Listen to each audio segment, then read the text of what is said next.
প্রিয় দর্শক, আমরা এখন কথা বলবো রেহান রেজার সাথে, যিনি এসেছেন সুদূর ক্যানসাস থেকে এবং যিনি দুবারের চেয়ারম্যান ছিলেন ফোবানার। তার কাছে আমরা জানতে চাইব, তিনি একজন এক্সপেরিয়েন্স লোক এবং আমি যতটুকু বিশ্বাস করি যে প্রতি বছরের ফোবানায় তিনি অংশগ্রহণ করেন।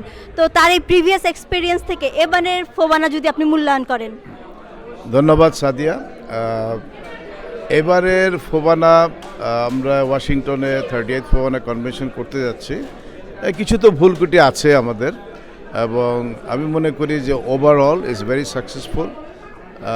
অনেক লোকের সরগম হয়েছে এবং আমরা দেখতে পাচ্ছি 3 দিন ধরে বিভিন্ন আউট অফ স্টেট থেকে অনেকে কালচারাল টিম নিয়ে এসেছে, and out of that Bangladesh থেকে ভালো শিল্পীরা এখানে এসেছেন। এবং আমার কাছে মনে হচ্ছে যে এই প্রজন্মের ছেলেমেয়েরা খুবই উৎসাহী।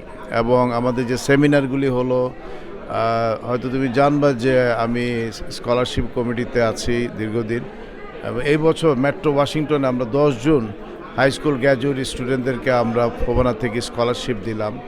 মানে এই যে উৎসাহ প্যারেন্টসদের, এবং ইয়থ ফোরাম হয়েছে, এবং সায়েন্স টেকনোলজি সেমিনারগুলি হয়েছে, আমি মনে করি যে ইটস ভেরি সাকসেসফুল।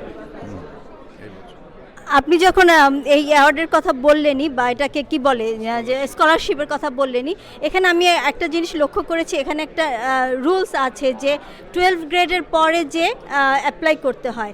আমি হাই স্কুল শেষ করার পরে আমি যদি কিন্তু আমি যেটা দেখেছি যে হাই স্কুলের পরে আসলে বাচ্চারা আর এখানে যার স্টেটে থাকে না, তখন তারা অন্য স্টেটে চলে যায়, বিভিন্ন ইউনিভার্সিটিতে চলে যায়।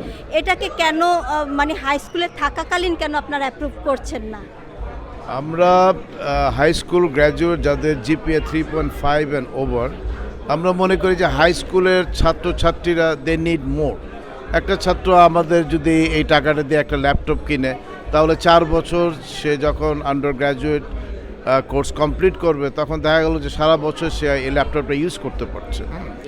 এবং আমরা ওদেরকে উৎসাহিত করার কারণটা হলো যাতে আগামীতে ওরা যখন প্রফেশনে যাবে, মেক শিওর যে তারাও যাতে আমাদের হাই স্কুলের ছাত্রছাত্রীদেরকে হেল্প করে। এই জন্য অনেক ধন্যবাদ রাহান রেজা। আমরা আশা করব যে পরবর্তীতে আপনারা এটা আরও বিস্তার লাভ করবেন এবং হাই স্কুল গোয়িং বাচ্চাদেরও আপনারা দেবেন। ধন্যবাদ আপনাকে।